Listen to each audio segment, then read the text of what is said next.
The following question reads that the equation for the complete combustion of ethane is, so the equation is given for combustion. The volume of oxygen measured at room temperature and pressure is needed to completely burn zero point 0.1. So you need to figure out what volume is needed to completely burn zero point 0.1 moles of ethane over here. So the moles of ethane are given, so that's 0.1 mole. Now, according to this ratio, it's 2:7. So I'm going to use ratios.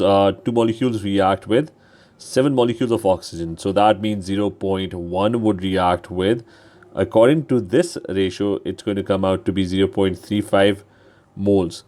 So the moles of O2 are going to be 0.35 moles. 2:7.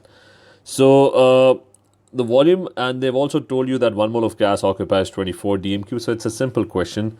You just need to figure out the volume of gas, and the formula for volume of gas is moles multiplied by the molar volume, which in this case is going to be 0.35 multiplied by 24, and the answer that I get on my calculator comes out to be 8.4 decimeter cube.